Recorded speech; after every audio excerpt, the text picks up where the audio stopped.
Bonjour et bienvenue à tous. Aujourd'hui nous allons réaliser un croffle caramel beurre salé.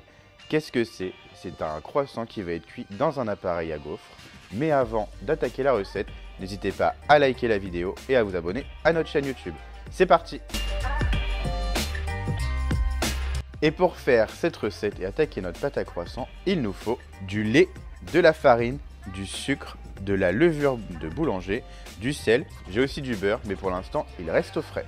Je vais donc mettre tous mes ingrédients dans la cuve. Donc avec la farine, je rajoute le sel et le sucre. Je l'inverse. Hop, ma levure et mon lait. Je vais mettre ça sur mon batteur avec le crochet et je vais pétrir à vitesse 2, lâche palais jusqu'à 7, jusqu'à obtenir du coup une pâte homogène et élastique. Donc là j'ai arrêté mon pétrissage, j'étais en vitesse 4, puisqu'en fait à la moitié de mon temps de pétrissage, donc où j'ai commencé en vitesse 2, j'ai accéléré en vitesse 4. Et j'ai mis une douzaine de minutes pour obtenir ce résultat. Donc là j'ai une détrempe bien lisse, bien homogène et bien élastique, parce que quand je prends un petit morceau, hop, voilà, que je l'étire, en fait je peux voir un fin voile, voilà, sans que ça se déchire trop. Donc là je peux m'arrêter, je vais récupérer ma pâte et on va procéder au boulage. Donc là je pose ma pâte et je viens du coup la bouler. Ça va permettre de donner de la force à ma détrempe. Donc là, une fois que mon boulage il est fait, il est bien serré, je vais mettre ça dans un cul de poule, filmer le cul de poule et je vais laisser reposer sur mon plan de travail pour une quinzaine de minutes. Ça s'appelle le pointage. Mon pointage de 15 minutes est terminé. Je vais pouvoir donc dégazer ma pâte, même mieux, je vais la retirer de son contenant. Je vais venir bien chasser le gaz à l'intérieur et ensuite je vais pouvoir la rebouler à nouveau. Là on est bien, je la mets dans son récipient, je remets le film et cette fois elle va aller au frais pour une bonne heure. On arrive sur la fin du temps de repos de ma détrempe au frigo. Ce que je vais pouvoir faire, c'est commencer à retravailler et assouplir mon beurre parce que là il est trop dur pour le tourage, pour l'enfermer dans ma détrempe et du coup étaler le tout. Donc là ce que je vais faire, c'est que je l'ai mis sur un papier cuisson et je vais venir taper avec mon rouleau pour l'assouplir. Une fois que c'est plus souple, vous voyez là, je peux enfoncer mon doigt dedans de manière assez facile. Donc je l'ai bien assoupli. Je me suis aussi préparé une feuille que j'ai pliée de manière à former ici un carré de 15 sur 15. Donc ce que je vais faire, c'est pouvoir mettre mon beurre assoupli dedans, refermer pour avoir donc mon carré de 15 sur 15, comme ceci. Donc j'ai juste à suivre mes pliures précédentes. Hop, je retourne. Et là, je vais venir étaler comme ceci. Donc je vais bien sur les côtés.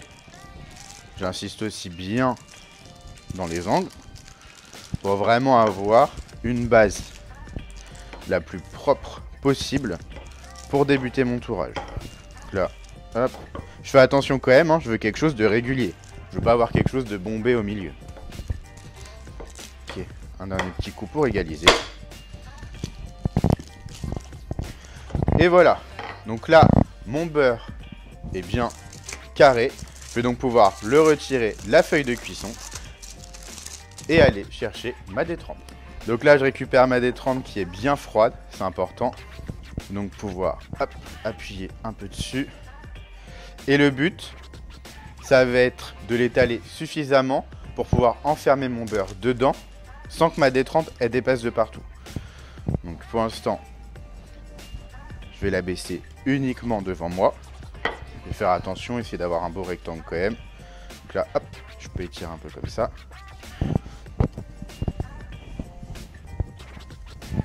On n'hésite pas, voilà, à la retravailler un peu.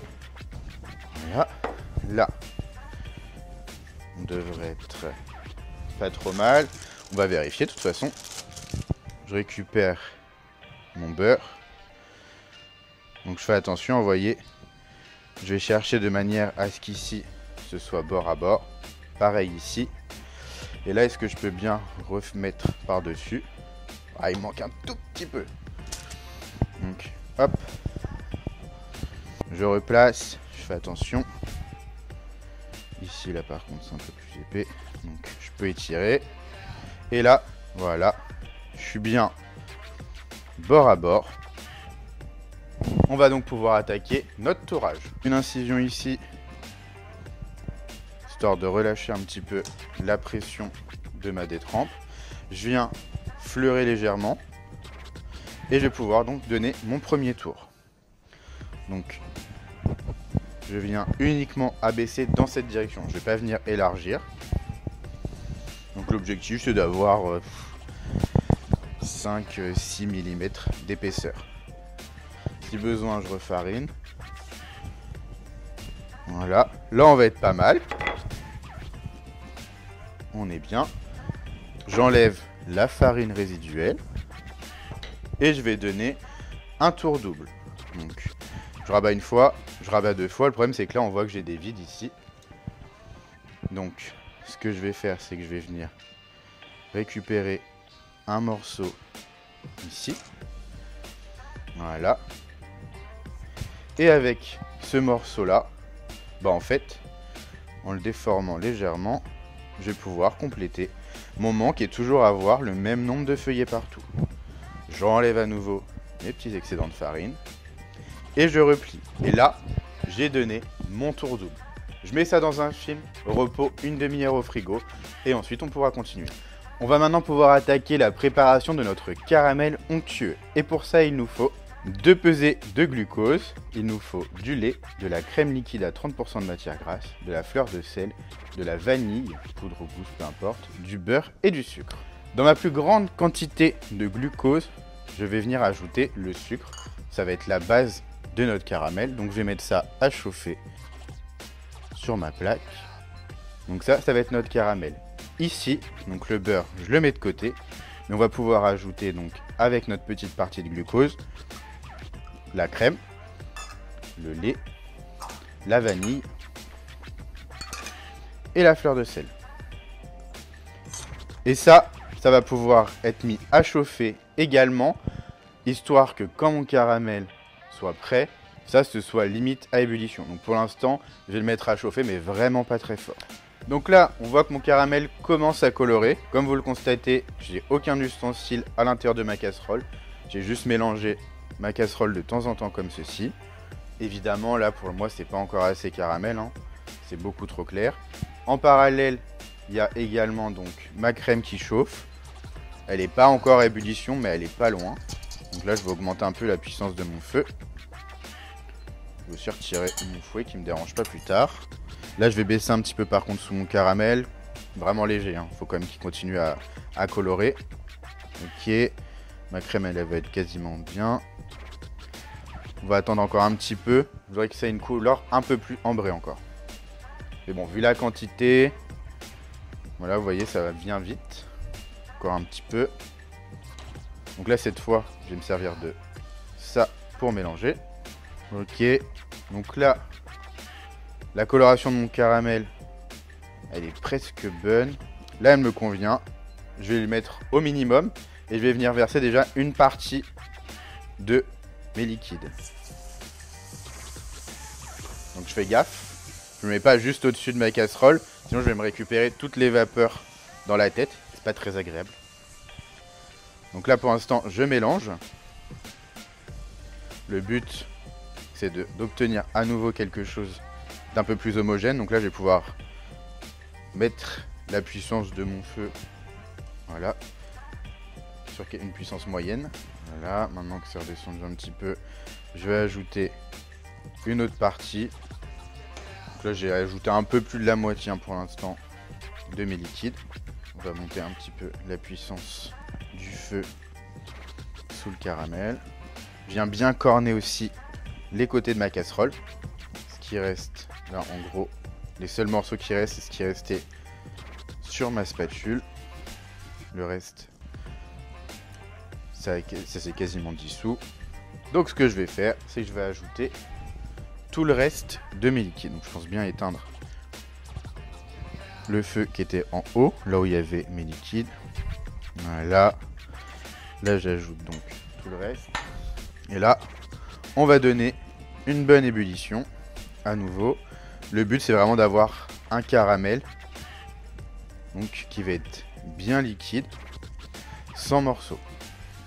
Donc là il me reste encore un petit peu ce que j'ai sur ma spatule exoglace.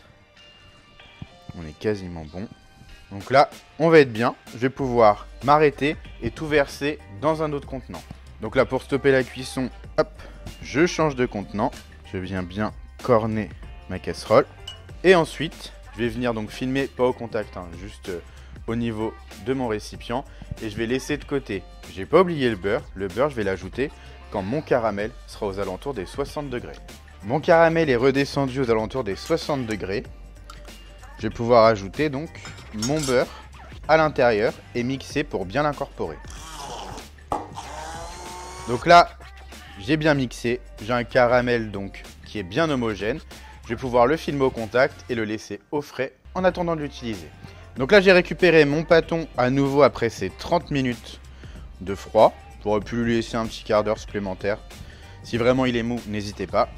Et là, on va pouvoir faire donc l'abaisse finale.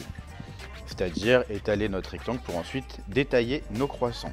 Donc là, mon objectif, ça va être d'avoir un rectangle de 30 cm sur 40 cm environ. Donc pour le coup, il n'y a plus cette histoire de je n'abaisse que dans un sens. Je vais pouvoir étaler dans les deux directions. Donc là, j'ai bien ma plaque de 30 sur 40. Ce que je vais faire, donc là, je vais me faire 6 gros croissants. Donc, ce que je vais faire, c'est que je vais venir ici, donc légèrement plus grand, parce que je suis un peu plus large que les 30. Donc, me faire une marque ici, pardon. Et je vais venir faire la même chose en haut, donc aux mêmes dimensions. Ensuite, je vais venir raccorder les deux et détailler. Voilà. Faire la même chose là. Voilà. Et je vais venir ensuite décaler légèrement, détailler ici pour obtenir des triangles. Faire pareil là et ici. Voilà. Ensuite, on va commencer avec celui-là qui va peut-être être plus simple. Alors, je vais juste le retailler ici, qu'il soit plus joli. Voilà. Ce qu'on va pouvoir faire, c'est donc espacer un tout petit peu là, juste étirer un tout petit peu, et ensuite je vais venir plier et ensuite rouler.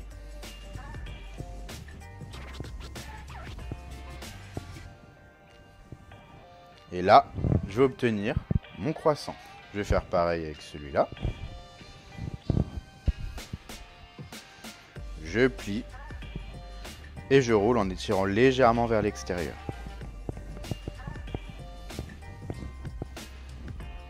Et voilà. Donc là, je me suis préparé un petit peu de dorure, donc seulement de l'œuf. On peut y ajouter un petit peu de sel, donc œuf entier, hein.